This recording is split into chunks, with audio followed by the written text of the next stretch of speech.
Los sueños en la casa de la bruja. Walter Gilman no sabía si fueron los sueños los que provocaron la fiebre, o si fue la fiebre la causa de los sueños. Detrás de todo se agazapaba el horror lacerante y mohoso de la antigua ciudad y de la execrable buhardilla donde escribía, estudiaba y luchaba con cifras y fórmulas cuando no estaba dando vueltas en la mezquina cama de hierro. Sus oídos se estaban sensibilizando de manera poco natural e intolerable, y ya hacía tiempo que había parado el reloj barato de la repisa de la chimenea, cuyo tic-tac había llegado a parecerle como un tronar de artillería. Por la noche, los rumores de la ciudad oscurecida, el siniestro corretear de las ratas en los endebles tabiques y el crujir de las ocultas tablas en la centenaria casa bastaban para darle la sensación de baraúnda. La oscuridad siempre estaba llena de inexplicables ruidos, y no obstante Gilman se estremecía a veces temiendo que aquellos sonidos se apagaran y le permitieran oír otros rumores más leves que acechaban detrás de ellos. Se encontraba en la inmutable ciudad de Arkham, llena de leyendas, de apiñados tejados a la holandesa que se tambaleaban sobre desvanes donde las brujas se ocultaron de los hombres del rey en los oscuros tiempos coloniales. Y en toda la ciudad no había lugar más empapado en recuerdos macabros que el desván que albergaba a Gilman, pues precisamente en esta casa y en este cuarto se había ocultado Kesia Mason, cuya fuga de la cárcel de Salem continuaba siendo inexplicable. Aquello ocurrió en 1692, el carcelero había enloquecido y desvariaba acerca de algo peludo, pequeño y de blancos colmillos que había salido corriendo de la celda de Kesia, y ni siquiera Cotton Mather pudo explicar las curvas y ángulos dibujados sobre las grises paredes de piedra con algún líquido rojo y pegajoso. Posiblemente Gilman no debiera haber estudiado tanto.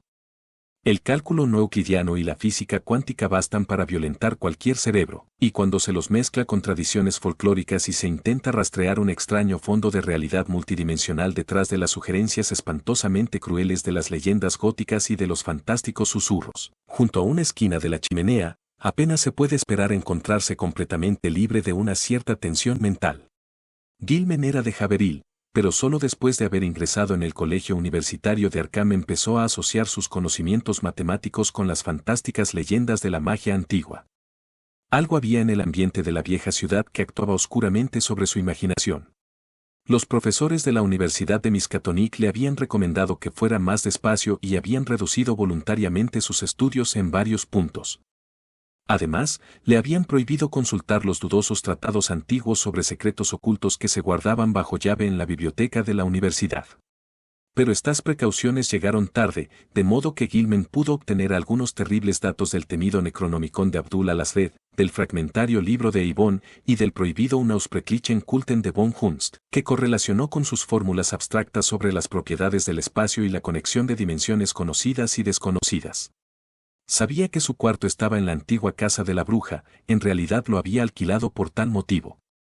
En los archivos del condado de Essex figuraban numerosos datos acerca del proceso contra Kesia Mason y lo que esta mujer había admitido bajo presión del tribunal de Oyer y Terminer fascinó a Gilman hasta un punto realmente irrazonable. Kesia le había hablado al juez Atorne de líneas y curvas que podían trazarse para señalar direcciones, a través de los muros del espacio, hacia otros espacios de más allá, insinuando que tales líneas y curvas eran utilizadas frecuentemente en ciertas reuniones de medianoche celebradas en el sombrío Valle de la Piedra Blanca, situado más allá de la Loma del Prado, y en el islote desierto del río.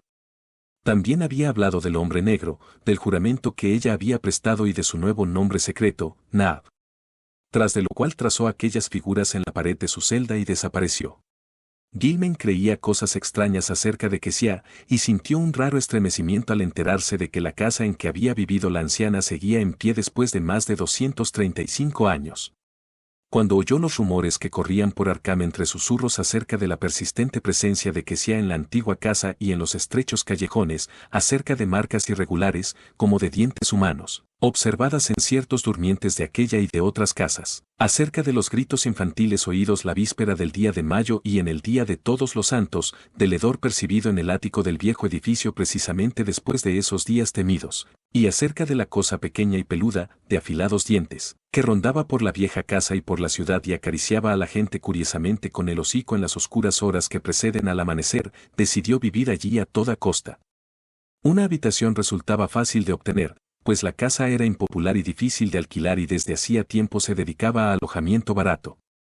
No hubiera podido decir lo que esperaba encontrar allí, pero sabía que deseaba estar en aquel edificio donde alguna circunstancia había dado, más o menos repentinamente, a una vulgar anciana del siglo XVII, un atisbo de profundidades matemáticas tal vez más atrevidas que las más modernas elucubraciones de Planck, Heisenberg, Einstein y de Sitter.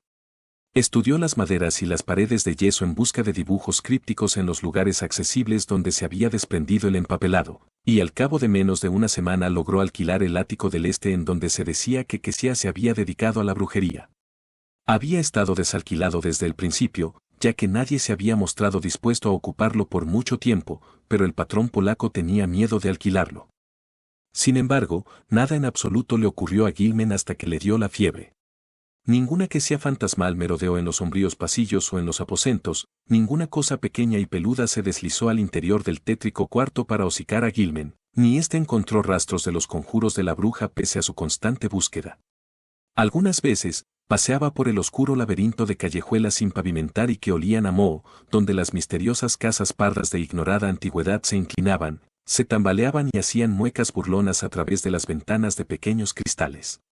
Sabía que allí habían ocurrido en otros tiempos cosas extrañas, y flotaba en el aire una vaga sugerencia de que quizá no todo lo perteneciente a aquel pasado anómalo había desaparecido, al menos en las callejuelas más oscuras, estrechas e intrincadamente retorcidas. En 2 ocasiones remó también hasta el maldecido islote del río e hizo un croquis de los extraños ángulos descritos por las hileras de piedras grises cubiertas de crecido musgo que allí se alzaban y cuyo origen era oscuro e inmemorial. La habitación de Gilman era de buen tamaño pero de forma irregular, la pared del norte se inclinaba perceptiblemente hacia el interior mientras que el techo, de poca altura, bajaba suavemente en igual dirección. Aparte de un evidente agujero correspondiente a un nido de ratas y los rastros de otros tapados, no había entrada ninguna, ni señales de que la hubiera habido, al espacio que debía de existir entre la pared inclinada y la recta pared exterior de la parte norte de la casa, aunque desde el exterior se veía una ventana que había sido tapiada en un tiempo muy remoto. El desván situado encima del techo, que debía haber tenido inclinado el suelo, era asimismo inaccesible. Cuando Gilman subió con una escalera al desván lleno de telarañas que quedaba directamente encima de su habitación, encontró vestigios de una abertura antigua hermética y pesadamente cerrada con antiguos tablones y asegurada con fuertes estacas de madera, corrientes en la carpintería de los tiempos coloniales. Sin embargo, el casero, a pesar de sus muchos ruegos, se negó a permitirle investigar lo que había detrás de aquellos espacios cerrados. A medida que transcurría el tiempo, aumentó su interés por la pared y el techo de su cuarto, pues comenzó a adivinar en los extraños ángulos de la construcción un significado matemático que parecía brindar vagos indicios a su objetivo. La vieja hechicera podía haber tenido muy buenas razones para vivir en una habitación de extraños ángulos. ¿Acaso no decía haber traspasado los límites del mundo espacial conocido a través de ciertos ángulos? Su interés fue desviándose gradualmente de los espacios vacíos situados a otro lado de las paredes inclinadas, pues ahora parecía que la finalidad de tales superficies atañía al lado del cual se encontraba. La fiebre y los sueños comenzaron a principios de febrero. Durante algún tiempo, parece que los extraños ángulos de la habitación de Gilman tuvieron sobre él un raro efecto casi hipnótico, y, a medida que el sombrío invierno avanzaba, se encontró contemplando con creciente intensidad la esquina en donde el techo descendente se unía con la pared inclinada. En aquella época, le preocupó gravemente su incapacidad para concentrarse en sus estudios y comenzó a temer seriamente por los resultados de los exámenes parciales. También le molestaba aquel exacerbado sentido de la audición. La vida se había convertido para él en una persistente y casi insufrible cacofonía, y tenía la constante y amedrentadora impresión de percibir otros sonidos procedentes, tal vez, de regiones situadas más allá de la vida, temblando al mismo borde de la percepción. En cuanto a ruidos concretos, los peores eran los que hacían las ratas en los antiguos tabiques. A veces, su rascar parecía no solo furtivo, sino deliberado. Cuando llegaba desde más allá de la pared inclinada del norte, estaba mezclado con una especie de castañeteo seco, y cuando procedía del desván situado encima del techo inclinado, clausurado hacía más de un siglo, Gilman siempre se preparaba para lo peor, como si esperara algo horrible que solo aguardara su momento antes de bajar para aniquilarlo totalmente. Los sueños estaban más allá del límite de la cordura, y Gilman pensaba que eran resultado conjunto de sus estudios de matemáticas y de sus lecturas sobre leyendas populares. Había estado pensando demasiado en las vagas regiones que, según sus fórmulas, tenían que existir más allá de las 3 dimensiones conocidas y en la posibilidad de que la vieja que sea Mason, guiada por alguna influencia imposible de conjeturar, hubiera encontrado la puerta de acceso a aquellas regiones. Los amarillentos legajos del juzgado del distrito que contenían el testimonio de aquella mujer y el de sus acusadores sugerían terriblemente cosas fuera del alcance de la experiencia humana, y las descripciones del frenético y pequeño objeto peludo que le hacía las veces de demonio familiar eran desagradablemente realistas, a pesar de ser increíblemente detalladas. Ese ser, de tamaño no mayor que el de una rata grande y al que las gentes del pueblo llamaban caprichosamente Brown Janken, parecía haber sido fruto de un notable caso de sugestión colectiva, pues en 1692 no menos de 12 personas atestiguaron haberlo visto. También los rumores recientes acerca de él coincidían de una manera desconcertante e incomprensible. Los testigos decían que tenía el pelo largo y forma de rata, pero que la cara, con afilados dientes y barba, era diabólicamente humana, en tanto que sus arpas parecían diminutas manecillas. Llevaba recados de la vieja al diablo y se alimentaba con la sangre de la hechicera que sorbía como un vampiro. Su voz era una especie de risita detestable y podía hablar todos los idiomas.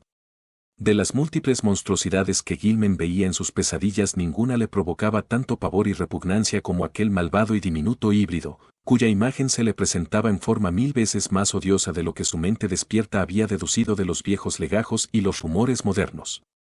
Las pesadillas de Gilman consistían por lo general en soñar que caía en abismos infinitos de inexplicable crepúsculo coloreado y llenos de confusos sonidos, abismos cuyas propiedades materiales y de gravitación Gilman ni siquiera podía concebir.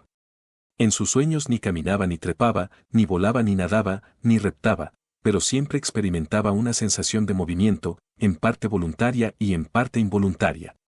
No podía juzgar bien acerca de su propio estado, pues brazos, piernas y torso siempre le resultaban imposibles de ver, desvanecidos en alguna clase de alteración de la perspectiva, pero percibía que su organización física y sus facultades quedaban transmutadas de manera mágica y proyectadas oblicuamente, aunque conservando una cierta grotesca relación con sus proporciones y propiedades normales.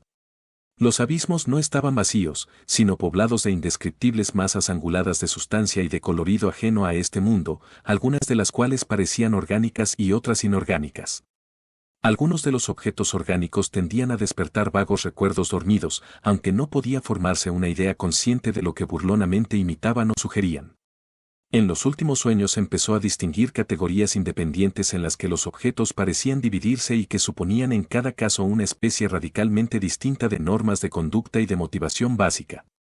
De estas categorías, una le pareció que incluía objetos algo menos ilógicos y desatinados en sus movimientos que los pertenecientes a las demás. Todos los objetos, tanto los orgánicos como los inorgánicos, eran completamente indescriptibles e incluso incomprensibles. A veces Gilman comparaba los inorgánicos a prismas, a laberintos, a grupos de cubos y planos, y a edificios ciclópeos, y las cosas orgánicas le daban sensaciones diversas, de conjuntos de burbujas, de pulpos, de ciempiés, de ídolos indios vivos y de intrincados arabescos vivificados por una especie de animación ofidia.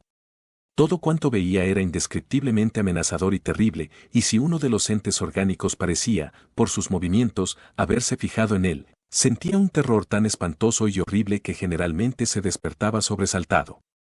De cómo se movían los entes orgánicos no podía decir más que de cómo se movía él mismo. Con el tiempo observó otro misterio, la tendencia de ciertos entes a aparecer repentinamente procedentes del espacio vacío o a desvanecerse con igual rapidez. La confusión de gritos y rugidos que retumbaba en los abismos desafiaba todo análisis en cuanto a tono, timbre o ritmo, pero parecía estar sincronizada con vagos cambios visuales de todos los objetos indefinidos, tanto orgánicos como inorgánicos. Gilman experimentaba el continuo temor de que pudiera elevarse hasta algún grado insufrible de intensidad durante alguna de sus oscuras e implacables fluctuaciones. Pero no era en estas vorágines de alienación total cuando veía a Brown Janken. Aquel horror abominable estaba reservado para ciertos sueños más ligeros y vívidos que le asaltaban inmediatamente antes de caer profundamente dormido. Gilman permanecía echado en la oscuridad, luchando para mantenerse despierto, cuando una leve claridad parecía relucir en torno a la centenaria habitación revelando en una neblina violácea la convergencia de los planos angulados que de manera tan insidiosa se habían apoderado de su mente. El horror parecía salir del agujero de las ratas en el rincón y avanzar hacia él, deslizándose por las tablas del suelo combado, con una maligna expectación en su diminuto y barbado rostro humano, pero, afortunadamente, el sueño siempre se desvanecía antes que la aparición se acercara demasiado a él para acariciarlo con el hocico. Tenía los dientes diabólicamente largos, afilados y caninos. Gilman trataba de taponar el agujero de las ratas todos los días, pero noche tras noche los verdaderos habitantes de los tabiques roían la obstrucción, fuera lo que fuera. En una ocasión hizo que el casero clavara una lata sobre el orificio, pero a la noche siguiente las ratas habían abierto un nuevo agujero, y al hacerlo habían empujado o arrastrado un curioso trocito de hueso. Gilman no informó de su fiebre al doctor, pues sabía que si ingresaba en la enfermería de la universidad no podría pasar los exámenes, para cuya preparación necesitaba todo su tiempo. Aún así, le suspendieron en cálculo diferencial y en psicología general superior, aunque le quedaba la esperanza de recuperar el terreno perdido antes de terminar el curso. En marzo, un nuevo elemento entró a formar parte de su sueño preliminar, y la forma de pesadilla de Brown Janken comenzó a verse acompañada por una nebulosa sombra que fue asemejándose cada vez más a una vieja encorvada. Este nuevo elemento le trastornó más de lo que pudiera explicar, pero acabó por decidir que era igual a una vieja con la que se había encontrado 2 veces en el oscuro laberinto de callejas de los abandonados muelles. En aquellas ocasiones, la mirada maliciosa, sardónica y aparentemente injustificada de la bruja casi le había hecho estremecer, especialmente la primera vez, cuando una rata de gran tamaño, que atravesó la boca en sombras de un callejón vecino, le hizo pensar irrazonablemente en Brown Janken. Y pensó que aquellos temores nerviosos se estaban reflejando ahora en sus desordenados sueños. No podía negar que la influencia de la vieja casa era nociva, pero los restos de su morboso interés le retenían allí. Se dijo que las fantasías nocturnas se debían solo a la fiebre, y que cuando desapareciera se vería libre de las monstruosas visiones. No obstante, aquellas apariciones tenían una absorbente vivacidad y resultaban convincentes, y siempre que despertaba conservaba una vaga sensación de haber vivido gran parte de lo que recordaba. Tenía la horrenda certidumbre de haber hablado en sueños olvidados con Brown Janken y con la bruja, los cuales le habían apremiado para que fuese a alguna parte con ellos a encontrarse con un tercer ser más poderoso. Hacia finales de marzo empezó a mejorar en matemáticas, aunque las otras asignaturas le fastidiaban de un modo creciente. Estaba adquiriendo una habilidad intuitiva para resolver ecuaciones riemannianas y asombró al profesor Upham con su comprensión de la cuarta dimensión y de otros problemas que sus compañeros ignoraban. Una tarde se discutió la posible existencia de curvaturas caprichosas en el espacio y de puntos teóricos de aproximación o incluso de contacto entre nuestra parte del cosmos y otras regiones diversas tan remotas como las estrellas más lejanas o los mismos vacíos transgalácticos, e incluso tan fabulosamente distantes como unidades cósmicas hipotéticamente concebibles más allá del continuo tiempo-espacio einsteiniano. La forma en que Gilman trató el tema dejó admirados a todos, aunque algunas de sus ilustraciones hipotéticas provocaron un aumento de las siempre abundantes habladurías sobre su nerviosa y solitaria excentricidad. Lo que hizo que los estudiantes sacudieran la cabeza fue su teoría sobriamente enunciada de que un hombre con conocimientos matemáticos fuera del alcance de la mente humana podía pasar de la Tierra a otro cuerpo celeste que se encontrara en uno de los infinitos puntos de la configuración cósmica. Para ello, dijo, solo serían necesarias 2 etapas: primero, salir de la esfera tridimensional que conocemos, y segundo, regresar a la esfera de las 3 dimensiones en otro punto, tal vez infinitamente lejano. Que esto se pudiera hacer sin perder la vida era concebible en muchos casos. Cualquier ser procedente de un lugar del espacio tridimensional podría sobrevivir probablemente en la 4ª dimensión, y la supervivencia en la segunda etapa dependería de qué parte extraña del espacio tridimensional eligiera para su reentrada. Los habitantes de algunos planetas podían vivir en otros, incluso en astros pertenecientes a otras galaxias o a similares fases dimensionales de otro continuo espacio-tiempo, aunque, naturalmente, debía existir un inmenso número de ellos mutuamente inhabitables, aunque fueran cuerpos o zonas espaciales matemáticamente yuxtapuestos. También era posible que los habitantes de una zona dimensional determinada pudieran soportar la entrada en muchos dominios desconocidos e incomprensibles de dimensiones más numerosas o indefinidamente multiplicadas, de dentro o de fuera del continuo tiempo-espacio dado, y lo contrario podría darse. Esto era cuestión de conjetura, aunque se podía estar bastante seguro de que el tipo de mutación que supondría pasar de un plano dimensional dado al plano inmediatamente superior no destruiría la integridad biológica tal como la entendemos. Gilman no podía explicar muy claramente las razones que tenía para esta última suposición, pero su vaguedad en este punto quedaba más que compensada por su claridad al tratar otros temas muy complejos. Al profesor Upham le causó especial placer su demostración de la relación que existía entre las matemáticas superiores y ciertas fases de la magia transmitidas a lo largo de los milenios desde tiempos de indescriptible antigüedad, humanos o prehumanos, cuando se tenían mayores conocimientos acerca del cosmos y de sus leyes. Alrededor del 1 de abril, Gilman estaba muy preocupado porque la fiebre no desaparecía. También le inquietaba lo que sus compañeros de hospedaje decían acerca de su sonambulismo. Parece que se ausentaba frecuentemente de la cama, y los crujidos de la madera del suelo de su habitación a ciertas horas de la noche despertaron más de una vez al huésped de la habitación de abajo. Aquel sujeto habló también del ruido de pies calzados durante la noche, pero Gilman estaba seguro de que en esto se equivocaba, porque sus zapatos y también el resto de la ropa siempre estaban en su sitio por la mañana. En aquella casa vieja y deteriorada podían experimentarse las sensaciones más absurdas. ¿Acaso el propio Gilman no estaba seguro de oír, en pleno día, ciertos ruidos, aparte del rascar de las ratas, procedentes de las negras bóvedas situadas más allá de la pared inclinada y del techo descendente? Sus oídos, de sensibilidad patológica, comenzaron a captar débiles pasos en el desván, cerrado desde tiempo inmemorial, encima de su habitación, y algunas veces la ilusión de tales pasos tenía un realismo angustioso. Sin embargo, sabía que su sonambulismo era cierto, pues 2 noches habían encontrado vacía su habitación con toda la ropa en su lugar. Se lo había asegurado Frank Auer, el compañero de estudios, cuya pobreza le había obligado a hospedarse en aquella escuálida casa, de manifiesta impopularidad. Elwood había estado estudiando hasta la madrugada, y subió para que Gilman le ayudara a resolver una ecuación diferencial, encontrándose con que no estaba en su cuarto. Había sido algo atrevido de su parte abrir la puerta, que no estaba cerrada con llave, después de llamar y no recibir respuesta, pero necesitaba ayuda y pensó que a Gilman no le importaría demasiado que lo despertara suavemente. Pero Gilman no estaba allí ninguna de las 2 veces, y cuando Elwood le contó lo sucedido se preguntó dónde podía haber estado vagando, descalzo y solo con sus ropas de dormir. Decidió investigar el asunto si continuaban las noticias acerca de sus paseos sonámbulos y pensó en esparcir harina sobre el suelo del pasillo para averiguar a dónde se dirigían sus pisadas. La puerta era la única salida concebible, ya que la estrecha ventana daba al vacío.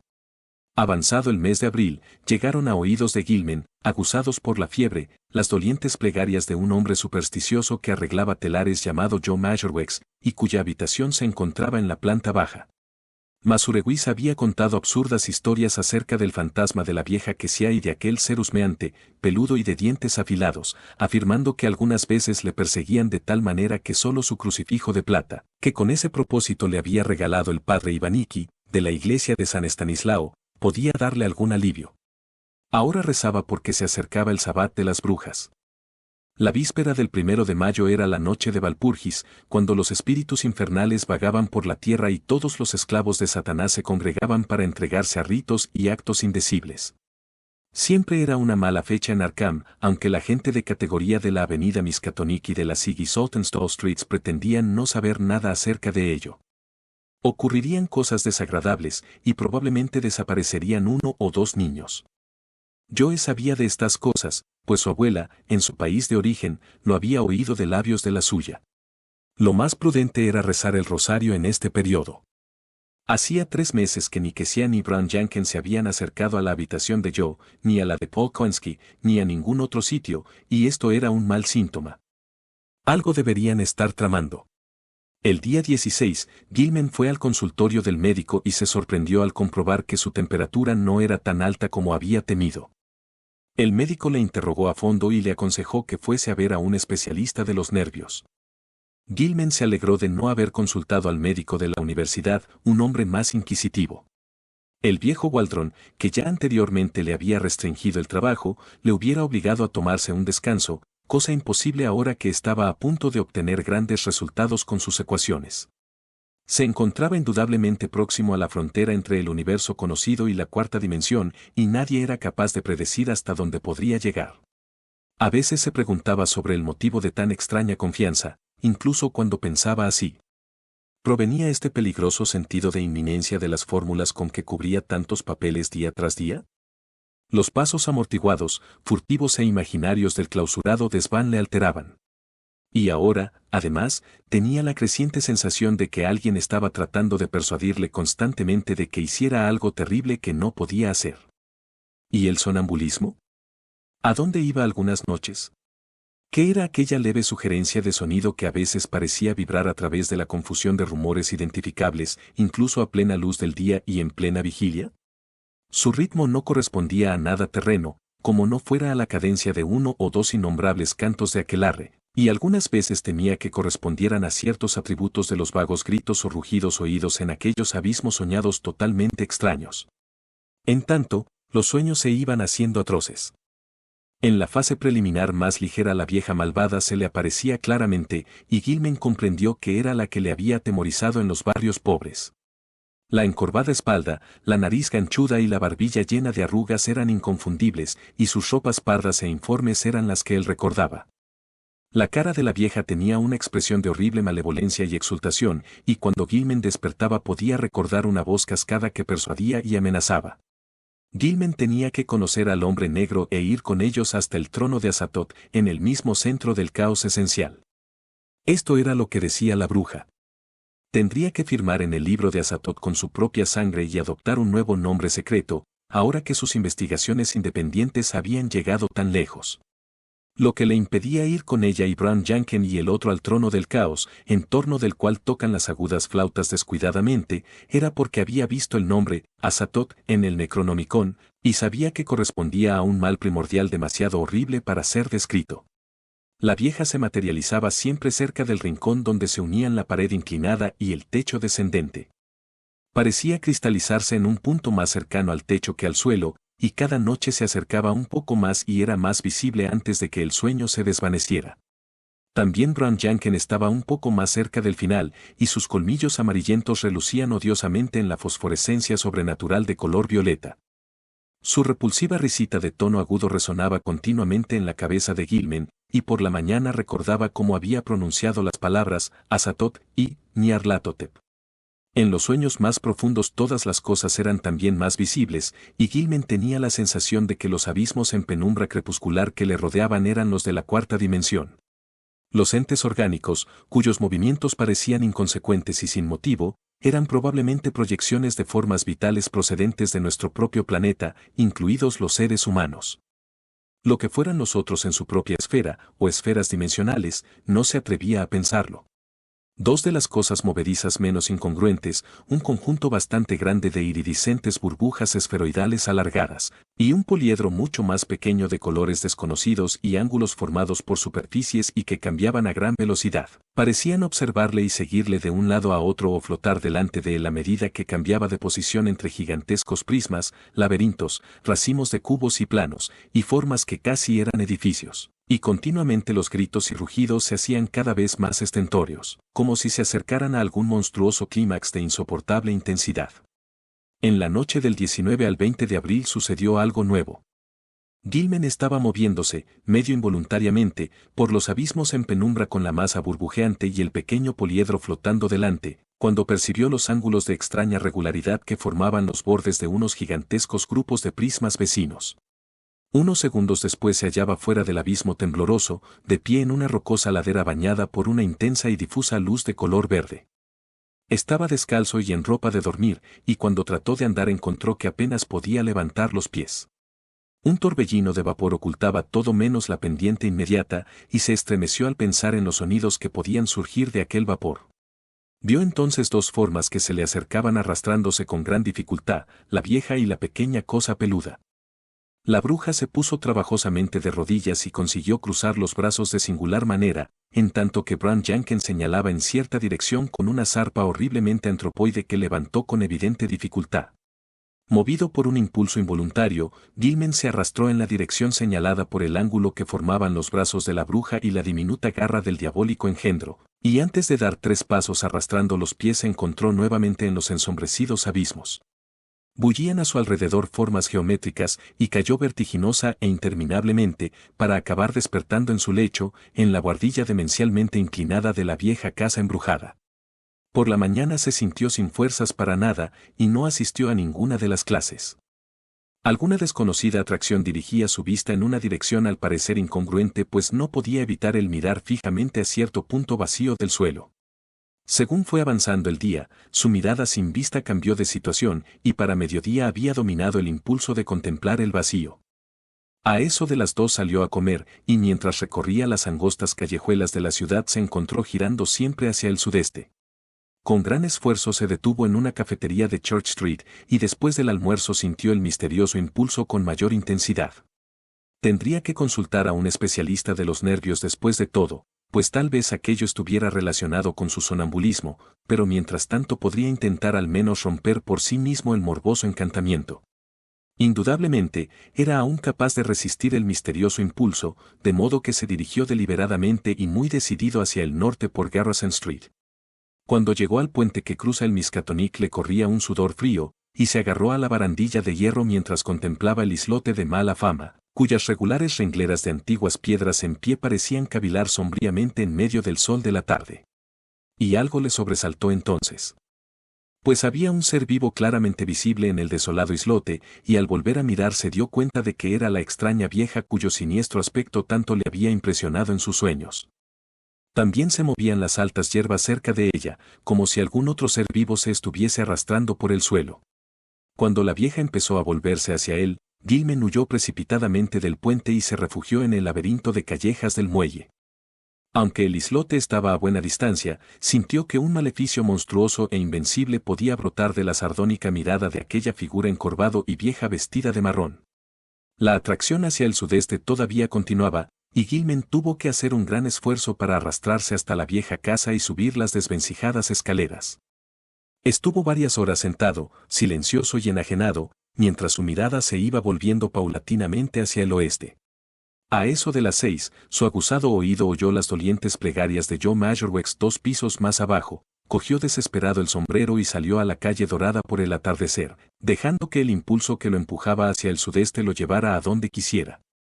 Una hora más tarde la oscuridad le encontró en los campos abiertos que se extendían más allá de Hymas-Brook, mientras las estrellas primaverales parpadeaban sobre su cabeza. El fuerte impulso de andar se estaba transformando gradualmente en anhelo de lanzarse místicamente al espacio, y entonces, repentinamente, supo de dónde procedía la fortísima atracción. Era del cielo. Un punto definido entre las estrellas ejercía dominio sobre él y lo llamaba. Al parecer era un punto situado en algún lugar entre la Hidra y el navío Argos, y comprendió que hacia él se había sentido impulsado desde que despertó poco después de amanecer.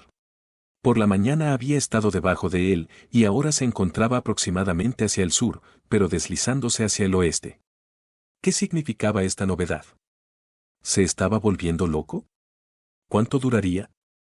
Afianzándose en su resolución, dio la vuelta y se encaminó una vez más hacia la siniestra casa. Masureguis le estaba aguardando en la puerta y parecía ansioso y reticente a la vez por susurrarle alguna nueva historia supersticiosa. Se trataba de la luz maléfica.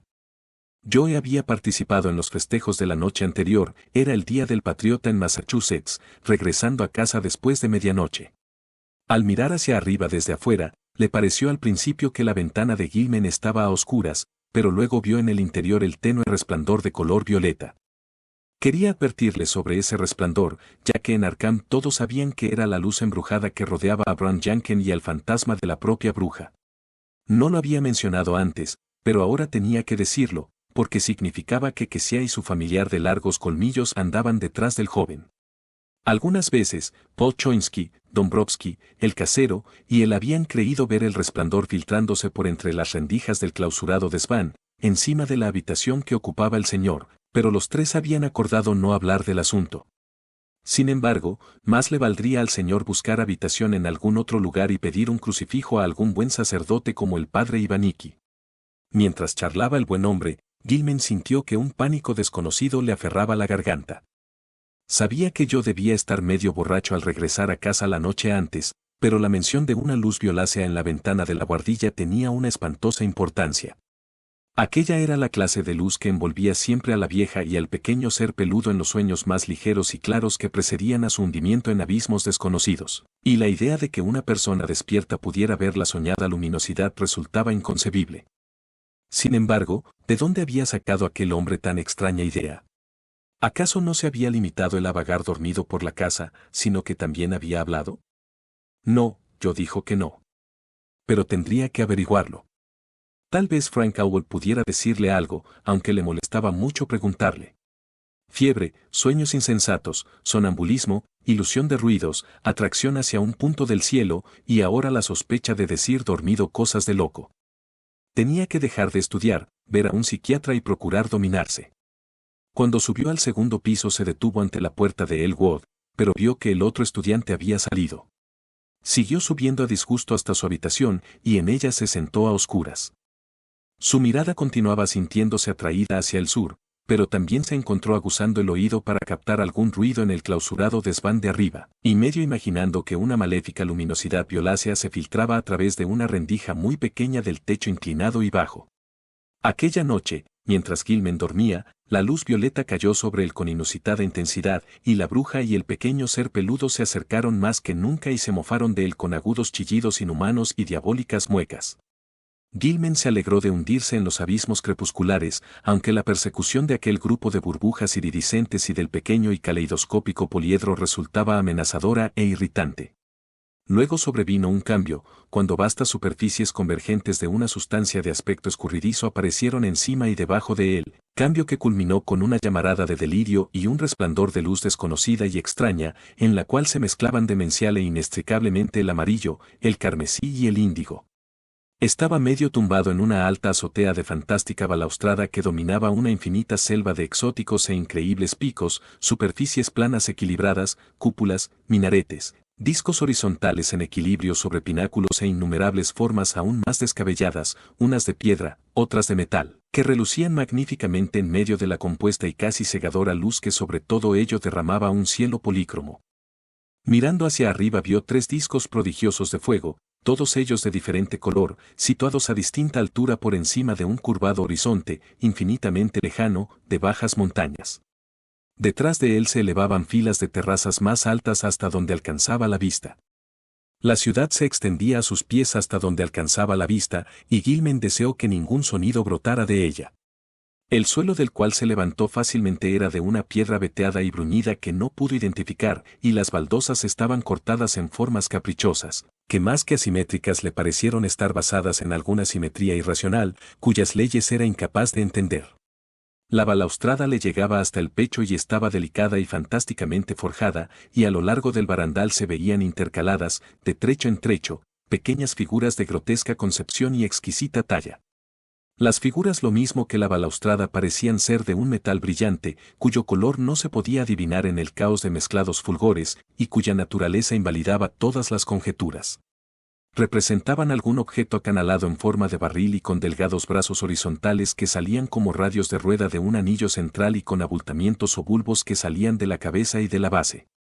Cada uno de estos bulbos era el eje de un sistema de 5 brazos, largos, planos, rematados en triángulos dispuestos alrededor del eje, como los brazos de una estrella de mar, casi horizontales, pero ligeramente curvados desde el barril central.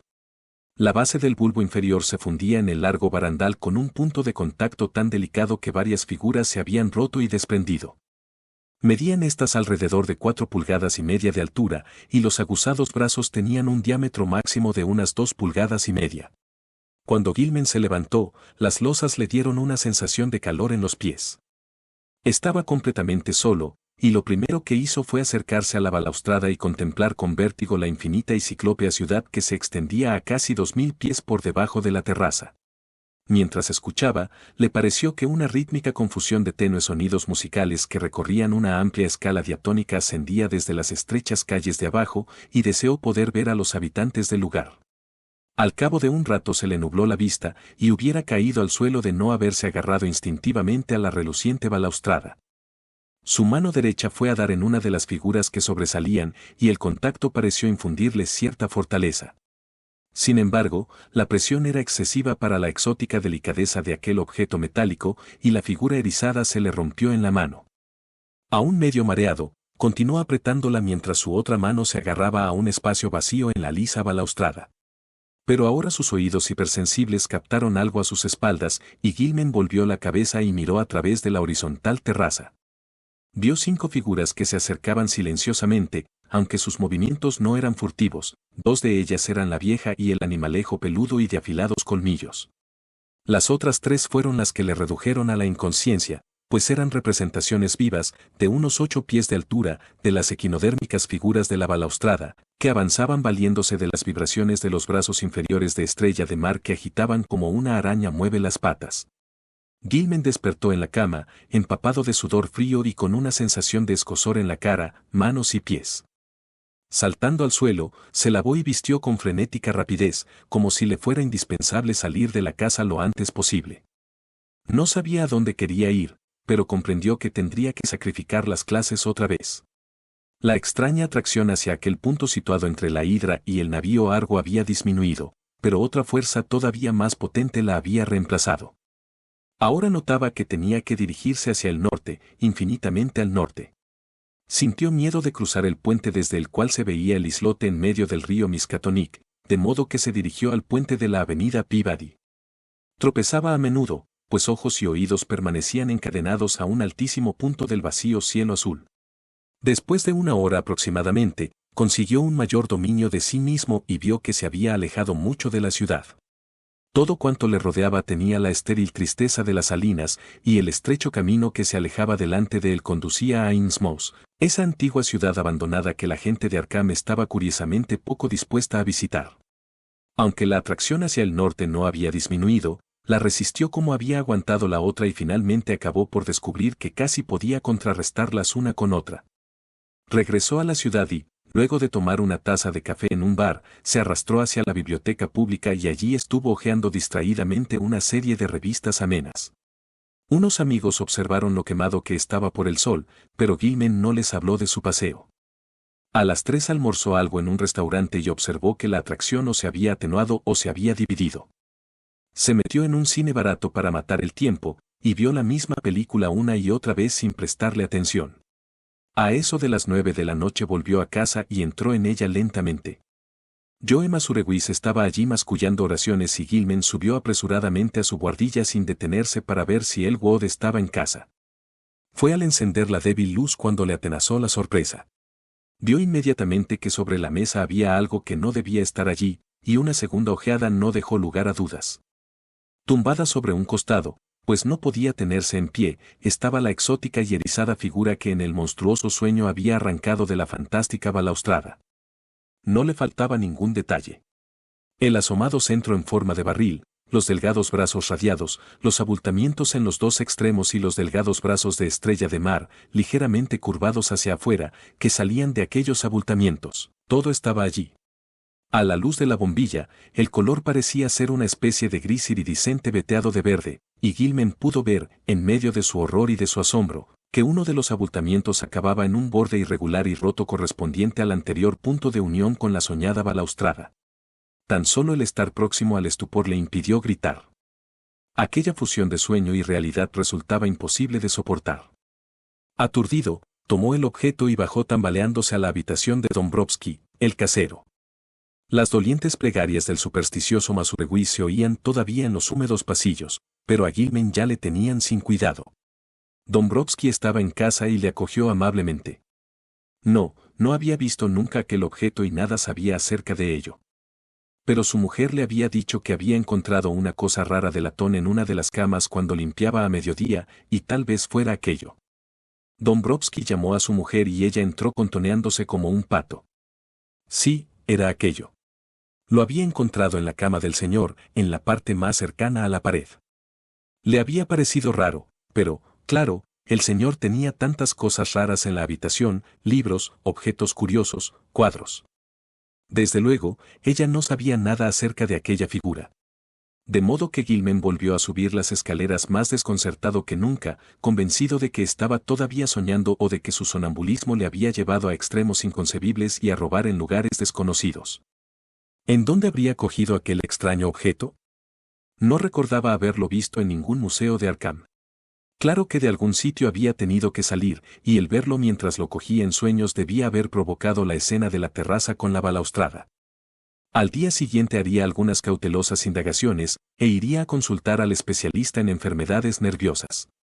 En tanto, trataría de vigilar su sonambulismo. Al subir al piso de arriba y cruzar el pasillo de la buhardilla, esparció en el suelo algo de harina que había pedido prestada al casero después de explicarle francamente para qué la quería. Entró en su cuarto, puso el aguzado objeto sobre la mesa, se echó en la cama, completamente agotado mental y físicamente, sin detenerse para desnudarse. Desde el hermético desván le llegó el apagado rumor de uñas y pasos de patas diminutas, pero se encontraba demasiado cansado para preocuparse por ello. Aquella misteriosa atracción hacia el norte comenzaba de nuevo a ser fuerte, aunque ahora parecía proceder de un lugar del cielo mucho más cercano. A la cegadora luz violeta del sueño, la vieja y el pequeño ser peludo de afilados colmillos se presentaron de nuevo, con mayor claridad que en ninguna ocasión anterior. Esta vez llegaron hasta él, y Gilman sintió que las secas garras de la bruja le agarraban. Sintió también que le sacaban violentamente de la cama y le conducían al vacío espacio, y durante un momento oyó los rítmicos rugidos y vio el amorfo crepúsculo de los abismos difusos que hervían a su alrededor. Pero el momento fue fugaz, pues inmediatamente se encontró en un pequeño y descuidado recinto limitado por vigas y tablones sin cepillar que se elevaban para juntarse en ángulo por encima de él y formaban un curioso declive bajo sus pies. En el suelo había cajones achatados colmados de libros muy antiguos en diversos estados de conservación, y en el centro había una mesa y un banco, al parecer sujetos al suelo. Encima de los cajones había una serie de pequeños objetos de forma y uso desconocidos, y a la brillante luz violeta Gilman creyó ver un duplicado de la erizada figura que tanto le había intrigado. A la izquierda, el suelo bajaba bruscamente dejando un hueco negro y triangular del cual surgió, tras un segundo de secos ruidos, el odioso ser peludo de amarillentos colmillos y barbado rostro humano. La bruja, con una horrible mueca, todavía le tenía agarrado, y al otro lado de la mesa estaba en pie una figura que Gilman no había visto nunca, un hombre alto y enjuto de piel negrísima, aunque sin el menor rasgo negroide en sus facciones, completamente desprovisto de pelo o barba, y que como única indumentaria llevaba una túnica informe de pesada tela negra. No se le veían los pies a causa de la mesa y el banco, pero debía de ir calzado, pues cuando se movía se oía ruido como de zapatos. No hablaba, ni había expresión alguna en su rostro. Únicamente señaló un libro de prodigioso tamaño que estaba abierto sobre la mesa en tanto que la bruja le ponía a Gilman en la mano derecha una inmensa pluma de ave color gris. Se respiraba un clima de miedo aterrador y se llegó a la culminación cuando el ser peludo trepó hasta el hombro de Gilman agarrándose a sus ropas, descendió por su brazo izquierdo y finalmente le hundió los colmillos en la muñeca justo por debajo del puño de la camisa. Cuando brotó la sangre, Gilman se desmayó. Se despertó el día 22 con la muñeca izquierda dolorida y vio que el puño de la camisa estaba manchado de sangre seca. Sus recuerdos eran muy confusos, pero la escena del hombre negro en el espacio desconocido permanecía muy clara en su memoria. Supuso que las ratas le habían mordido mientras dormía, provocando el desenlace del terrible sueño. Abrió la puerta y vio que la harina que había esparcido sobre el suelo del pasillo estaba intacta, exceptuando las enormes pisadas del hombre que se hospedaba en el otro extremo de la buhardilla. De modo que esta vez no había andado en sueños. Pero algo tenía que hacer para acabar con las ratas. Hablaría con el dueño. Una vez más trató de tapar el agujero de la parte baja de la pared inclinada metiendo a presión una vela que parecía tener el tamaño indicado. Le zumbaban los oídos terriblemente, como con el eco de algún espantoso ruido percibido en sueños.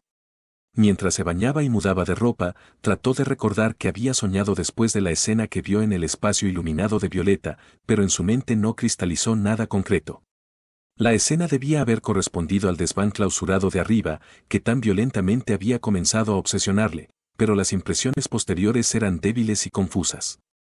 Percibió señales de vagos abismos envueltos en una luz crepuscular y de otros aún más vastos y oscuros que quedaban más allá, abismos sin ninguna sugerencia fija.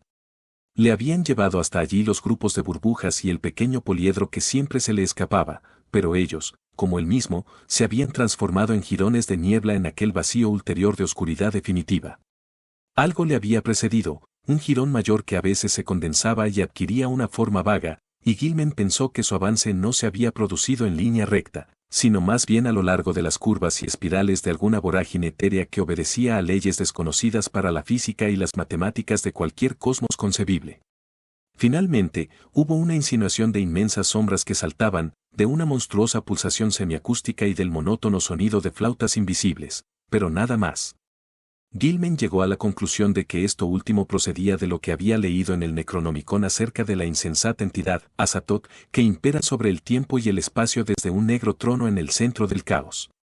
Cuando se lavó la sangre de la muñeca, comprobó que la herida era muy leve y Gilman sintió curiosidad por la posición de los dos diminutos pinchazos. Se dio cuenta que no había sangre en la sábana donde había estado acostado, un hecho muy raro considerando la gran cantidad que manchaba su piel y el puño de la camisa.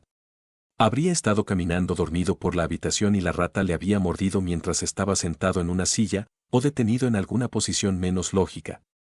Examinó todos los rincones buscando manchas de sangre, pero no encontró ninguna. Pensó que tendría que esparcir harina en la habitación además de hacerlo en el pasillo, aunque, después de todo, no necesitaba más pruebas de su sonambulismo.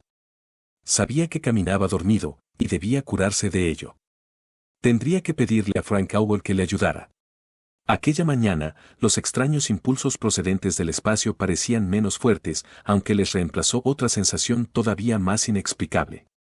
Era un vago e insistente impulso de escapar de su actual estado, sin ninguna sugerencia de la dirección concreta en que deseaba huir. Cuando cogió la extraña figura que tenía sobre la mesa, le pareció que la antigua atracción del norte se hacía más intensa, pero, aún así, ésta quedaba dominada por la nueva y asombrosa necesidad. Llevó la erizada imagen a la habitación de Elwood, tratando de no escuchar las dolientes plegarias del reparador de telares que subían desde la planta baja. Elwood estaba allí, gracias a Dios, y al parecer se movía por su cuarto. Tenían tiempo para charlar un rato antes de salir para desayunar e ir al colegio, y Gilman le contó apresuradamente sus recientes sueños y temores. Su amigo se mostró muy comprensivo y estuvo de acuerdo en que había que hacer algo. Le impresionó el aspecto enfermizo que presentaba su compañero y notó que estaba muy quemado por el sol, como otros lo habían notado la semana anterior. Sin embargo, no fue mucho lo que pudo decirle.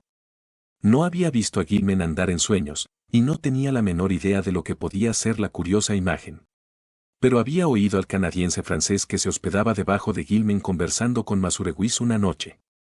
Hablaban del temor que les inspiraba la próxima noche de Walpurgis, para la que solo faltaban pocos días, e intercambiaban comentarios compasivos sobre el pobre y predestinado Gilman.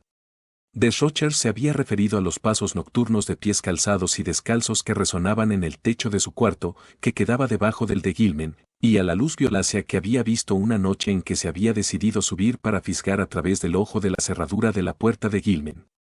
Pero, según dijo a Masurewis, no se había atrevido a mirar cuando había percibido aquella luz por las rendijas de la puerta. También había oído hablar en voz baja, pero cuando empezó a describir lo que escuchó, su voz se convirtió en un susurro inaudible. Elwood no podía imaginar que había impulsado a los supersticiosos a murmurar, pero suponía que sus imaginaciones respondían al continuo trasnochar de Gilman, a su sonambulismo y a la proximidad de la noche de Walpurgis, tradicionalmente temida. Era evidente que Gilman hablaba dormido y al escuchar por el ojo de la cerradura, Desrocher había imaginado lo de la luz violácea. Esas gentes ignorantes estaban siempre dispuestas a suponer que habían visto cualquier cosa extraña de la que hubieran oído hablar. En cuanto a un plan de acción, lo mejor sería que Gilman se trasladara a la habitación de Elwood y evitara dormir solo. Si empezaba a hablar o se levantaba dormido, Elwood le despertaría, si es que él estaba despierto. Además, debía ver a un psiquiatra con urgencia. En tanto llevarían la figura a varios museos y a ciertos profesores para tratar de identificarla diciendo que la habían encontrado en un montón de escombros. Y Dombrowski tendría que poner veneno para acabar con aquellas ratas. Reconfortado por la compañía de Elwood, Gilman asistió a clase aquel día. Continuaban acosándole extraños impulsos, pero consiguió vencerlos con considerable éxito. Durante un descanso mostró la extraña figura a varios profesores que se mostraron profundamente interesados, aunque ninguno de ellos pudo arrojar ninguna luz sobre su naturaleza u origen. Aquella noche durmió en un diván que Elwood le pidió al patrón que subiera a la segunda planta, y por primera vez en varias semanas durmió completamente libre de pesadillas. Pero continuaba teniendo algo de fiebre, y los rezos de Masurewis seguían molestándole. En los días sucesivos, Gilman se vio casi totalmente libre de síntomas morbosos. Elwood le dijo que no había manifestado ninguna tendencia a hablar o a levantarse dormido, en tanto, el patrón estaba poniendo veneno contra las ratas por todas partes. El único elemento perturbador era la charla de los supersticiosos extranjeros, cuya imaginación se encontraba muy excitada. Masurewis insistía en que debía conseguir un crucifijo, y finalmente le obligó a aceptar uno que había sido bendecido por el buen padre Ivaniki. También Desrochers tuvo algo que decir, insistió en que había oído pasos cautelosos en el cuarto vacío que quedaba encima del suyo las primeras noches que Gilman se había ausentado de él. Paul Choinsky creía oír ruidos en los pasillos y escaleras por la noche y aseguró que alguien había tratado de abrir suavemente la puerta de su habitación, en tanto que Mrs. Dombrowski juraba que había visto a Bram Janken por primera vez desde la noche de Todos los Santos. Pero estos ingenuos informes poco significaban y Gilman dejó el barato crucifijo de metal colgando del tirador de un cajón de la cómoda de su amigo. Durante 3 días Gilman y Elwood recorrieron los museos locales tratando de identificar la extraña imagen erizada, pero siempre sin éxito. Sin embargo, el interés que provocaba era enorme, pues constituía un tremendo desafío para la curiosidad científica la completa extrañeza del objeto. Uno de los pequeños brazos radiados se rompió, lo sometieron a análisis químico y el profesor L. encontró platino, hierro y telurio en la aleación, pero mezclados con ellos había al menos otros 3 elementos de elevado peso atómico que la química era incapaz de clasificar. No solamente no correspondían a ningún elemento conocido, sino que ni siquiera encajaban en los lugares reservados para probables elementos en el sistema periódico. El misterio sigue hoy sin resolver, aunque la figura está expuesta en el Museo de la Universidad Miskatonic. En la mañana del 27 de abril apareció un nuevo agujero hecho por las ratas en la habitación en que se hospedaba Gilman, pero Dombrowski lo tapó durante el día. El veneno no estaba produciendo mucho efecto, pues se continuaban oyendo carreras y rasgueos en el interior de las paredes. Elwood volvió tarde aquella noche y Gilman se quedó levantado esperándole. No quería dormir solo en una habitación, especialmente porque al atardecer le había parecido ver a la repulsiva vieja cuya imagen se había trasladado de manera tan horrible a sus sueños. Se preguntó quién sería y que habría estado cerca de ella golpeando una lata en un montón de basura que había a la entrada de un patio miserable. La bruja pareció verle y dedicarle una maliciosa mueca, aunque esto quizá fue cosa de su imaginación. Al día siguiente, los 2 muchachos estaban muy cansados y comprendieron que dormirían como troncos cuando llegara la noche. Por la tarde hablaron de los estudios matemáticos que tan completa y quizá perjudicialmente habían absorbido a Gilman y especularon acerca de su conexión con la antigua magia y con el folclore, cosa que parecía oscuramente probable.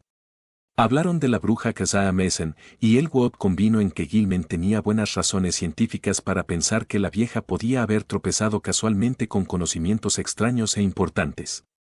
Los cultos secretos a que se entregaban estas hechiceras guardaban y transmitían frecuentemente secretos sorprendentes desde antiguas, olvidadas épocas, y no era de ninguna manera imposible que Kesia hubiera dominado el arte de atravesar los muros dimensionales.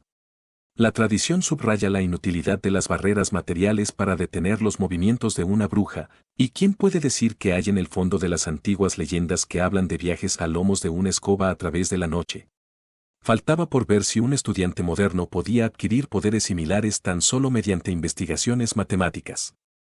Conseguirlo, según Gilman, podía conducir a situaciones peligrosas e inconcebibles, pues ¿quién podría predecir las condiciones imperantes en una dimensión adyacente pero normalmente inalcanzable? Por otra parte, las posibilidades pintorescas eran enormes.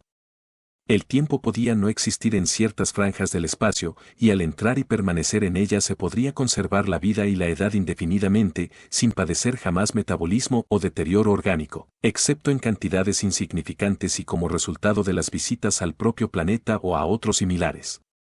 Por ejemplo, se podría pasar a una dimensión sin tiempo y volver de ella tan joven como antes en un periodo remoto de la historia de la Tierra.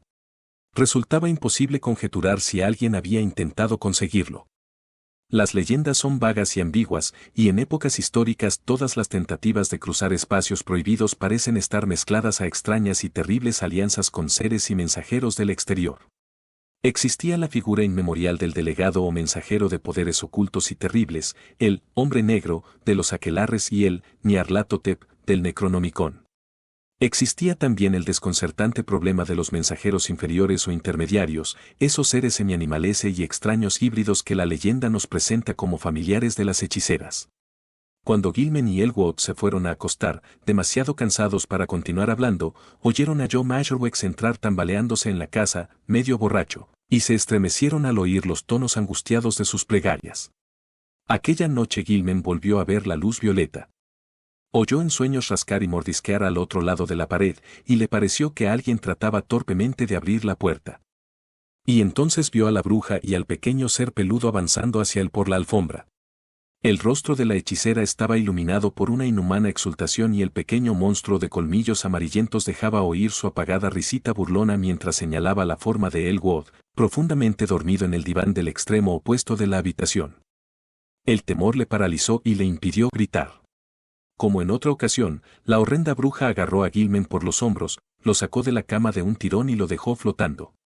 De nuevo, una infinidad de abismos rugientes pasaron ante él como un rayo, pero al cabo de unos instantes le pareció encontrarse en un callejón oscuro, fangoso, desconocido y hediondo con paredes de casas viejas y medio podridas alzándose en torno suyo por todos lados. Delante de él estaba el hombre negro de flotantes vestiduras que había visto en el espacio poblado de picos de su otro sueño, en tanto que la hechicera, más cerca de él, le hacía señales y muecas imperiosas para que se acercara. Bran Jenkins se estaba restregando con una especie de cariño juguetón contra los tobillos del hombre negro ocultos en gran parte por el barro. A la derecha había una puerta abierta que el hombre negro señaló silenciosamente. La bruja echó a andar sin que se borrase su mueca, arrastrando a Gilman por las mangas del pijama. Subieron una escalera que crujía amenazadoramente y sobre la cual la hechicera parecía proyectar una tenue luz violácea, y finalmente se detuvieron ante una puerta que se abría en un rellano. La hechicera anduvo en el picaporte y abrió la puerta, indicando a Gilman que aguardara y desapareciendo en el interior. El oído hipersensible del muchacho captó un espeluznante grito ahogado, y pasados unos momentos, la bruja salió de la habitación llevando una pequeña forma inerte que tendió a Gilman como ordenándole que lo cogiera. La vista de este bulto y la expresión de su rostro rompieron el encanto. Aún demasiado aturdido para gritar, se precipitó imprudentemente por la ruidosa escalera hasta llegar al barro de la calle, deteniéndose solo cuando le encontró y le sofocó el hombre negro que allí aguardaba. Poco antes de perder el sentido, oyó la aguda risita del pequeño monstruo de afilados colmillos, semejante a una rata deforme. La mañana del día 29, Gilman se despertó sumido en una vorágine de horror. En el mismo instante en que abrió los ojos se dio cuenta de que algo horrible había ocurrido, pues se encontraba en su vieja buhardilla de paredes y techo inclinados, tendido sobre la cama deshecha. Le dolía el cuello inexplicablemente, y cuando con un gran esfuerzo se sentó en la cama, vio con espanto que tenía los pies y la parte baja del pijama manchados de barro seco. A pesar de lo nebuloso de sus recuerdos, supo que había estado andando dormido.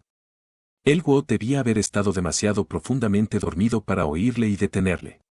Vio sobre el suelo confusas pisadas y manchas de barro, que, curiosamente, no llegaban hasta la puerta. Cuanto más las miraba, más extrañas le parecían, pues, además de las que reconoció como suyas había unas marcas más pequeñas, casi redondas, como las que podían dejar las patas de una silla o de una mesa, con la salvedad de que la mayoría estaban partidas por la mitad. También había curiosos rastros de barro dejados por ratas que partían de un nuevo agujero de la pared y a él volvían. Un total asombro y el miedo a la locura atormentaban a Gilman cuando se encaminó hasta la puerta tambaleándose y vio que al otro lado no había huellas. Cuanto más recordaba su horrible sueño, más terror sentía, y los lúgubres rezos de Masureguis 2 pisos más abajo acrecentaron su desesperación. Bajó a la habitación de Elwood, le despertó y comenzó a contarle lo sucedido, pero Elwood no podía imaginar lo que había ocurrido. ¿Dónde podía haber estado Gilman? ¿Cómo había regresado a su cuarto sin dejar huellas en el pasillo? ¿Cómo se habían mezclado las manchas de barro con aspecto de huellas de muebles con las suyas en la buhardilla? Eran preguntas que no tenían respuesta. Luego estaban aquellas oscuras marcas lívidas del cuello, como si hubiera tratado de ahorcarse. Se las tocó con las manos, pero vio que no se ajustaban a ellas ni siquiera aproximadamente.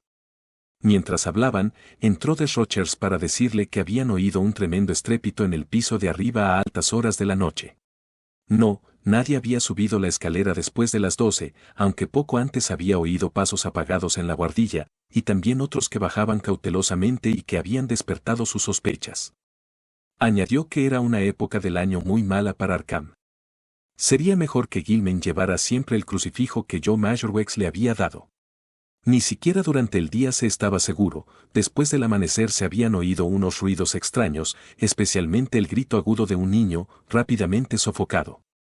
Gilman asistió a clase mecánicamente aquella mañana, pero le fue imposible concentrarse en los estudios. Se sentía poseído de un indecible temor y de una especie de expectación y parecía estar aguardando algún golpe demoledor.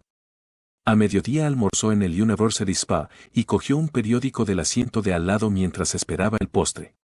Pero no llegó a comerlo nunca, pues una noticia de la primera página del periódico le dejó sin fuerzas y con la mirada desvariada y solo fue capaz de pagar la cuenta y volver a la habitación de Elwood con pasos vacilantes. La noche anterior se había producido un extraño secuestro en Ons Gangway. Un niño de 2 años, hijo de una obrera llamada Anastasia Bolejko que trabajaba en una lavandería, había desaparecido sin dejar rastro. La madre, al parecer, temía tal acontecimiento desde hacía algún tiempo, pero los motivos que aducía para explicar sus temores fueron tan grotescos que nadie los tomó en serio. Dijo que había visto a Bram Janken rondando su casa de vez en cuando desde principios de marzo y que sabía, por sus muecas y risas, que su pequeño Ladislas estaba señalado para el sacrificio en el aquelarre de la noche de Valpurgis. Había pedido a su vecina, Mary Zanuck, que durmiera en su cuarto y tratara de proteger al niño, pero Mary no se había atrevido. No pudo recurrir a la policía, porque no creían en tales cosas. Todos los años se llevaban a algún niño de esta forma, desde que ella podía recordar. Y su amigo Pete Stowacki no había querido ayudarla, porque deseaba librarse del niño. Pero lo que más impresionó a Gilman fueron las declaraciones de un par de trasnochadores que pasaron caminando por la entrada del callejón poco después de medianoche. Reconocieron que estaban bebidos, pero ambos aseguraron haber visto a 3 personas vestidas de manera estrafalaria entrando en el callejón.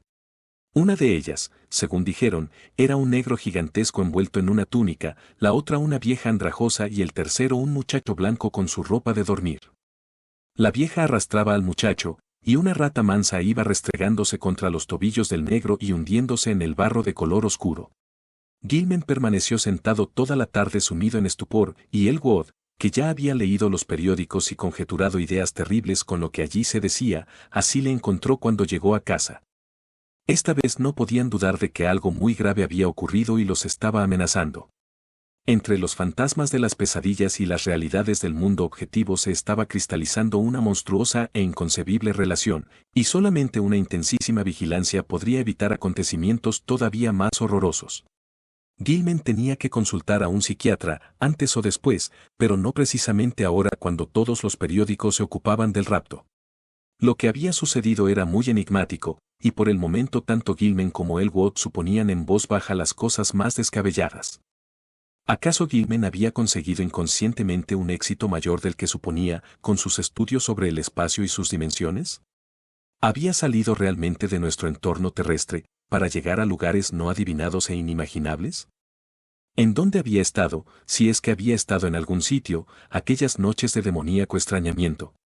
Los abismos en penumbra resonando con sonidos terribles, la loma verde, la terraza abrasadora, la atracción de las estrellas, el negro torbellino final, el hombre negro, el callejón embarrado y la escalera, la vieja bruja y el horror peludo de afilados colmillos, los grupos de burbujas y el pequeño poliedro, el extraño tostado de su piel, la herida de la muñeca, la imagen inexplicada, los pies manchados de barro, las señales en el cuello, las leyendas y temores de los extranjeros supersticiosos, ¿qué significaba todo aquello? ¿Hasta qué punto podían aplicarse a un caso semejante las leyes de la cordura? Ninguno de los dos pudo conciliar el sueño aquella noche, pero al día siguiente no fueron a clase y estuvieron dormitando durante horas. Eso fue el 30 de abril, con el crepúsculo llegaría la diabólica hora del aquelarre que todos los extranjeros y los viejos supersticiosos temían. Masurewis regresó a casa a las 6 de la tarde con la noticia de que la gente susurraba en el molino que el aquelarre tendría lugar en el oscuro barranco al otro lado de Meadow Hill, donde se levanta la antigua piedra blanca, en un paraje extrañamente desprovisto de toda vegetación. Algunos habían informado a la policía aconsejando que buscaran allí al desaparecido niño de la Bolejko, aunque no creían que se hiciera nada. Joe insistió en que el joven estudiante no dejara de llevar el crucifijo que colgaba de la cadena de níquel, y Gilman le obedeció para complacerle dejando que le pendiera por debajo de la camisa. Avanzada la noche, los dos muchachos estaban sentados medio dormidos en sus sillas, arrullados por los rezos del mecánico de telares en el piso de abajo. Gilman escuchaba a la par que cabeceaba, y sus oídos, sobrenaturalmente agudizados, parecían esforzarse en captar algún sutil y temido murmullo casi apagado por los ruidos de la vieja casa. Recuerdos malsanos de cosas leídas en el Necronomicon y en el libro negro brotaron en su mente, y se encontró balanceándose ajustando los movimientos a execrables ritmos supuestamente pertenecientes a las más grotescas ceremonias del aquelarre, cuyo origen se decía se remontaba a un tiempo y a un espacio ajenos a los nuestros. Al cabo se dio cuenta de que estaba tratando de escuchar los infernales cánticos de los celebrantes en el distante y tenebroso valle. ¿Cómo sabía él tanto acerca de la cuestión? ¿Cómo conocía la hora en que Naab y su acólito iban a aparecer con la rebosante vasija que seguiría al gallo y a la cabra negros? Vio que Elwood se había quedado dormido y trató de llamarle para que despertara. Pero algo le cerró la garganta. No era dueño de sí mismo. ¿Acaso habría firmado en el libro del hombre negro después de todo? Y, entonces, su febril y anormal sentido del oído captó las lejanas notas llegadas en alas del viento. A través de millas de colinas, de prados y de callejones, llegaron hasta él y las reconoció pese a todo. La hoguera ya estaría encendida y los danzarines dispuestos a iniciar el baile. ¿Cómo evitar el marchar hacia allí? ¿En qué red había caído? Las matemáticas, las leyendas, la casa, la vieja Kesia, Brown Janken, y ahora advirtió que había un agujero recién abierto por las ratas en la pared cerca de su diván. Por encima de los distantes cánticos y de las más cercanas preces de Masureguis oyó otro ruido, el sonido de algo que escarbaba furtivamente, pero con decisión, en la pared. Temió que fuera a fallar la luz eléctrica. Y entonces vio la colmilluda y barbada carita asomando por el agujero de las ratas, la maldita cara que acabó por darse cuenta de que se parecía sorprendente y burlonamente a la de la hechicera, y oyó el rumor de alguien que andaba en la puerta. Estallaron ante él los abismos oscuros y llenos de gritos, y se sintió inerme en la presa informe de las agrupaciones iridiscentes de burbujas. Ante él, corría velozmente el pequeño poliedro caleidoscópico y en todo el vacío envuelto en turbulencia se percibió un aumento y una aceleración de la vaga configuración tónica que parecía presagiar un clímax indecible e inaguantable. Le pareció saber lo que iba a ocurrir, la monstruosa explosión del ritmo de Valpurgis, en cuyo cósmico timbre se concentrarían todos los torbellinos primitivos y postreros del espacio-tiempo que yacen más allá de las masas de materia y algunas veces trascienden en medidas reverberaciones y penetran levemente todos los niveles de entidad dando un espantable significado en todos los mundos a ciertos temidos periodos. Pero todo se desvaneció en un segundo. Ahora estaba otra vez en el espacio angosto y picudo bañado por una luz violácea, con el suelo inclinado, las cajas de libros, el banco y la mesa, los extraños objetos y el abismo triangular a cada lado. Sobre la mesa había una figura blanca y pequeña, la figura de un niño desnudo e inconsciente, y al otro lado estaba la monstruosa vieja de horrible expresión con un brillante cuchillo de grotesco mango en la mano derecha y un cuenco de metal de color claro, de extrañas proporciones, curiosos dibujos cincelados y delicadas asas laterales. En la izquierda, entonaba alguna especie de cántico ritual en una lengua que Gilman no pudo entender, pero que parecía algo citado cautelosamente en el Necronomicon. A medida que la escena se aclaraba, Gilman vio a la hechicera inclinarse hacia adelante y extender el bol vacío a través de la mesa. Incapaz de dominar sus emociones, Gilman alargó los brazos, tomó el cuenco con ambas manos y advirtió al hacerlo que pesaba poco. En el mismo momento, el repulsivo Brown Janken trepó sobre el borde del triangular vacío negro de la izquierda. La bruja le hizo señas a Gilman de que mantuviera el cuenco en determinada posición, mientras ella alzaba el enorme y grotesco cuchillo hasta donde se lo permitió su mano derecha sobre la pequeña víctima. El ser peludo de afilados colmillos continuó el desconocido ritual riendo entre dientes, en tanto que la bruja mascullaba repulsivas respuestas. Gilman sintió que un profundo asco dominaba su parálisis mental y emotiva, y que el cuenco de liviano metal le temblaba en las manos. Un segundo más tarde el rápido descenso del cuchillo rompía el encantamiento y Gilman dejaba caer el cuenco con ruido semejante al tañido de una campana en tanto que sus dos manos se agitaban frenéticamente para detener el monstruoso acto. En un instante llegó hasta el borde del piso en declive, rodeando la mesa, y arrancó el cuchillo de las garras de la bruja arrojándolo por el agujero del angosto abismo triangular. Pero, pasados unos instantes, las garras asesinas se cerraban sobre su cuello, en tanto que la arrugada cara adquiría una expresión de enloquecida furia. Sintió que la cadena del crucifijo barato se le hundía en la carne, y en medio del peligro se presentó cómo afectaría la vista del objeto a la diabólica vieja. La fuerza de la hechicera era completamente sobrehumana, pero mientras ella trataba de estrangularle, Gilman se abrió la camisa con esfuerzo y tirando del símbolo de metal, rompió la cadena y lo dejó libre.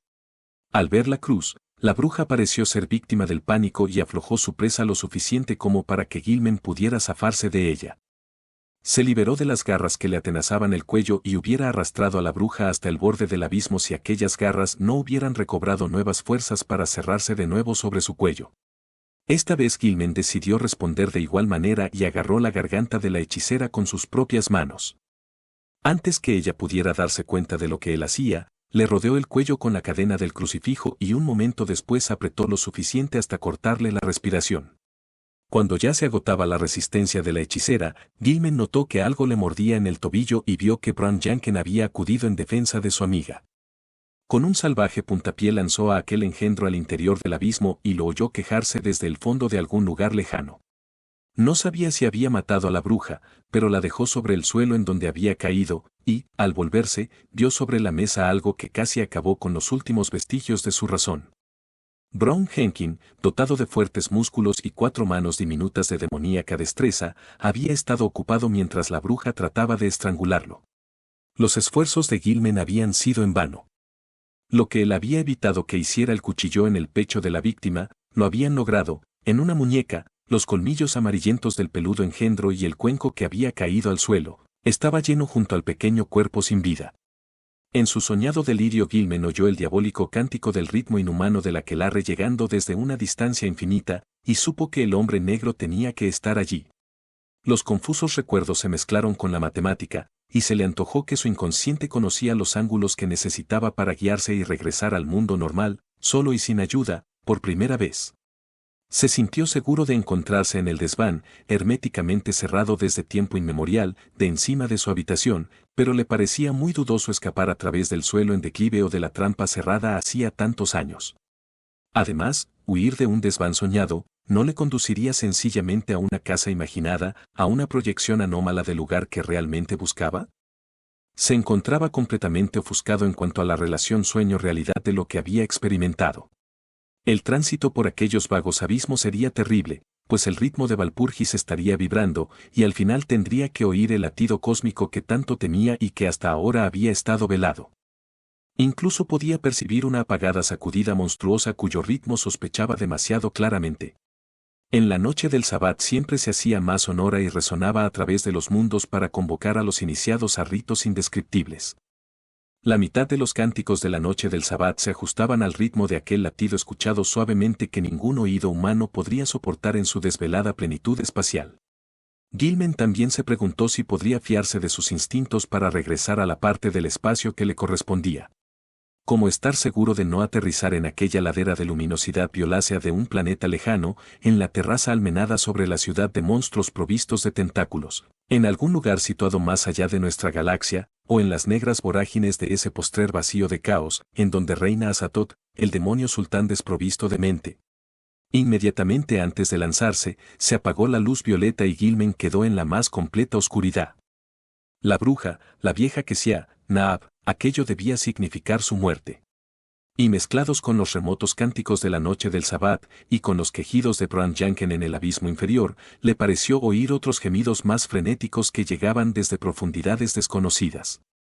Joe Masurewis, sus conjuros contra el caos reptante, que ahora se convertía en un aullido de triunfo, mundos de sardónica realidad que invadían los torbellinos de sueños febriles, y a Subnikuta, el macho cabrío con el millar de crías.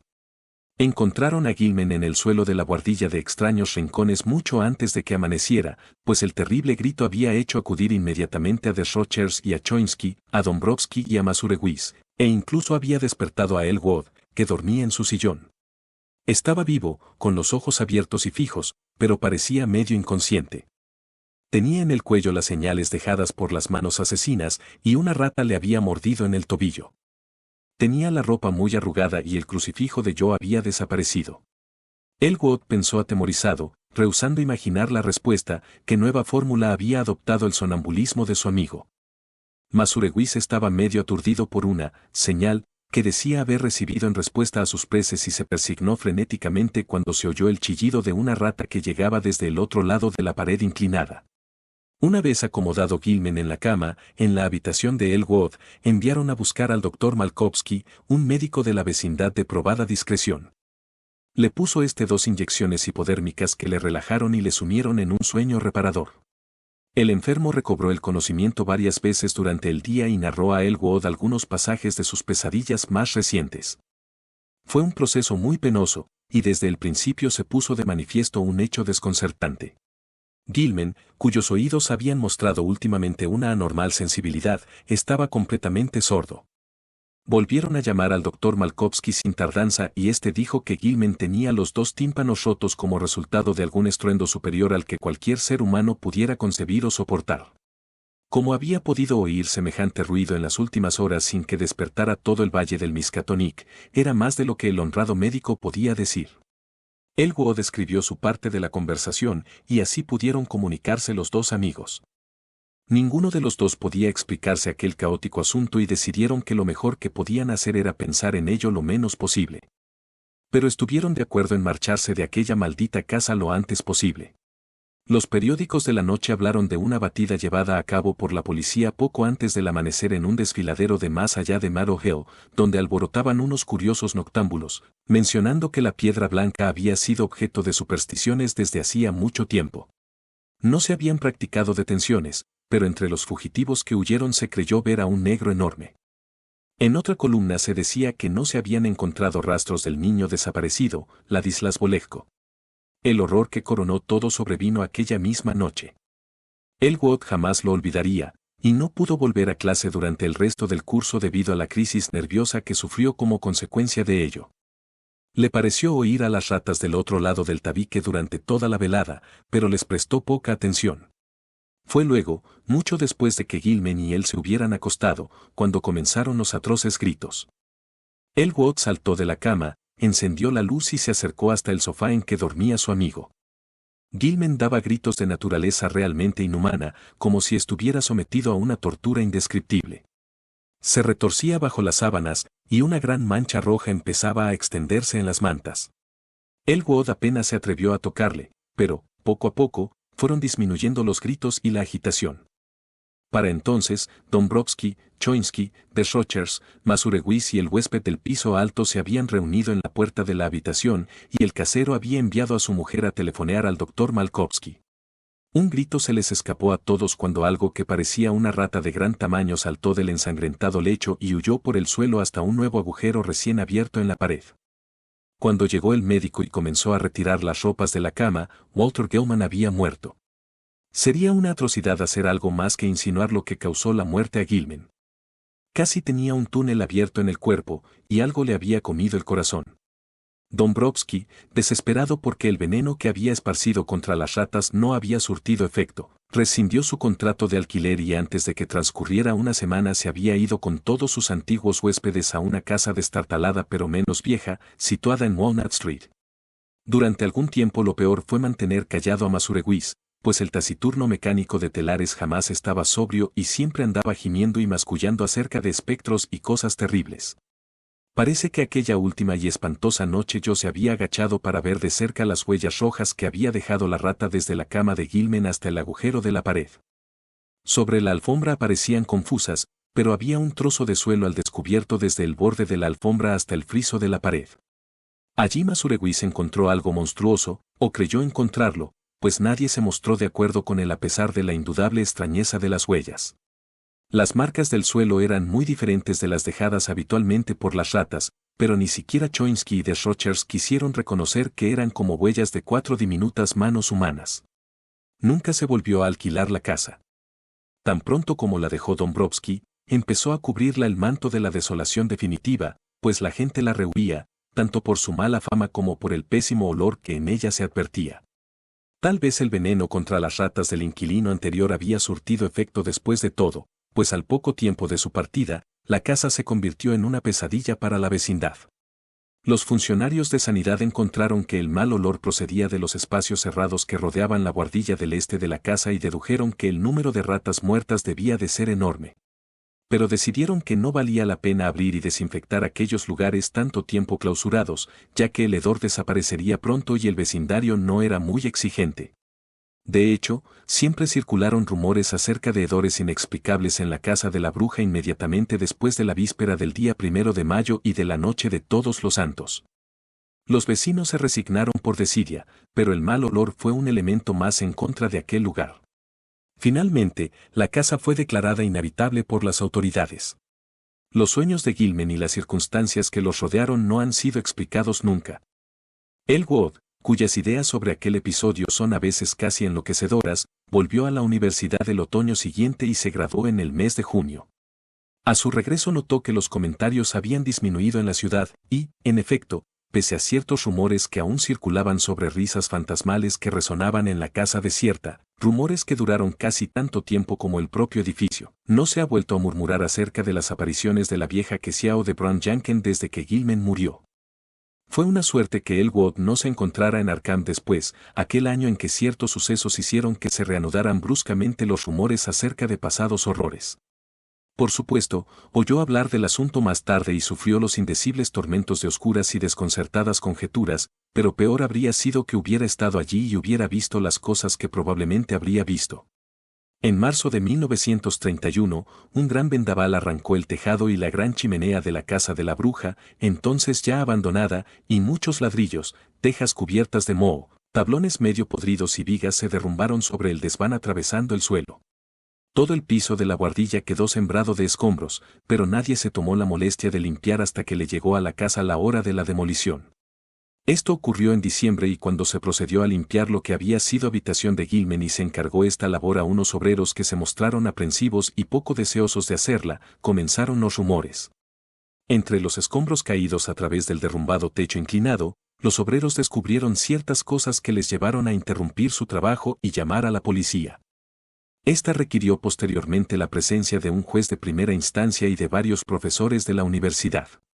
Había allí huesos, triturados y astillados, pero fácilmente identificables como humanos, huesos cuya evidente contemporaneidad no encajaba con la remota fecha en que tuvieron que ser introducidos en el desván de bajo techo inclinado, cerrado desde muchísimo tiempo atrás a todo ser humano. El médico forense dictaminó que algunos de los huesos correspondían a un niño pequeño, en tanto que otros, que se encontraron mezclados con jirones de tela podrida de color oscuro, pertenecían a una mujer más bien pequeña y de edad avanzada. El cuidadoso examen de los escombros permitió también encontrar gran cantidad de huesos de ratas atrapadas en el derrumbamiento, y otros huesos más antiguos roídos de tal modo por unos pequeños colmillos que fueron y son aún motivo de controversia y reflexión. Se hallaron también trozos de libros y papeles, y un polvo amarillento consecuencia de la total desintegración de volúmenes y documentos todavía más antiguos. Todos los libros y papeles sin excepción parecían ser de magia negra en sus formas más avanzadas y espantosas, y la fecha evidentemente reciente de algunos de ellos sigue siendo un misterio tan inexplicable como la presencia allí de huesos humanos. Un misterio todavía mayor es la absoluta homogeneidad de la complicada y arcaica caligrafía encontrada en una gran diversidad de papeles cuyo estado y filigrana hacen pensar en diferencias temporales de por lo menos 150 o 200 años. Para algunos, el mayor misterio de todos es la variedad de objetos, completamente inexplicables, encontrados entre los escombros en diverso estado de conservación y deterioro, cuya forma, materiales, manufactura y finalidad no ha sido posible explicar. Uno de los objetos que interesó profundamente a varios profesores de la Universidad Miskatonic es una reproducción muy estropeada y parecida a la extraña imagen que Gilman donó al Museo del Centro, excepto que es de gran tamaño, está tallada en una rara piedra azul en lugar de ser de metal, y tiene un pedestal de insólitos ángulos con jeroglíficos indescifrables. Los arqueólogos y los antropólogos todavía están tratando de explicar los raros dibujos grabados sobre un cuenco aplastado, de metal ligero, cuya parte interior mostraba cuando se encontró unas sospechosas manchas de color oscuro. Los extranjeros y las crédulas comadres muestran igual asombro acerca de un moderno crucifijo de níquel con la cadena rota hallado entre los escombros y que Joe Majorwex identificó temblando como el que le había regalado al pobre Gilman hacía muchos años. Creen algunos que las ratas arrastraron el crucifijo hasta el desván cerrado, en tanto que otros piensan que debió quedar tirado en algún rincón del cuarto que ocupó Gilman. Y aún hay otros, entre ellos el mismo yo, que sostienen teorías demasiado descabelladas y fantásticas para que pueda creerlas ninguna persona sensata. Cuando se derribó la pared inclinada de la habitación de Gilman, se vio que el espacio triangular cerrado que quedaba entre el tabique y el muro norte de la casa contenía una cantidad muy inferior de escombros, incluso teniendo en cuenta su tamaño, que la propia buhardilla. Pero fue encontrado allí un horrible depósito de materiales de mayor antigüedad y que dejó a los obreros paralizados de espanto.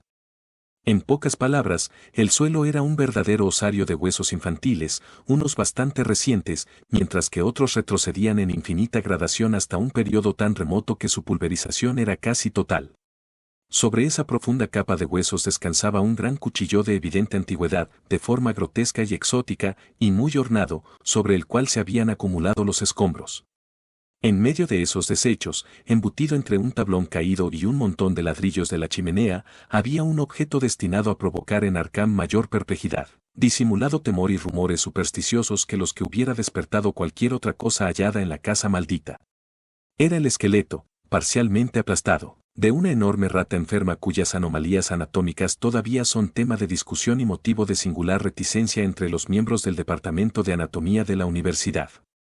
Es muy poco lo que ha trascendido acerca de ese esqueleto, pero los obreros que lo descubrieron susurran con voz autorizada acerca de los largos pelos de color castaño oscuro relacionado con él. Los huesos de las diminutas patas, según los rumores, hacen pensar en la capacidad prensil típica de un mono diminuto más que de una rata, mientras que el pequeño cráneo con sus afilados colmillos de color amarillo es extraordinariamente anómalo y, visto desde ciertos ángulos, se asemeja a una parodia, degradada de manera monstruosa y en miniatura, de un cráneo humano. Los obreros se santiguaron aterrados cuando encontraron este blasfemo vestigio, pero luego encendieron velas de agradecimiento en la iglesia de San Estanislao porque pensaron que aquella risita aguda y fantasmal ya nunca se volvería a oír. Fin.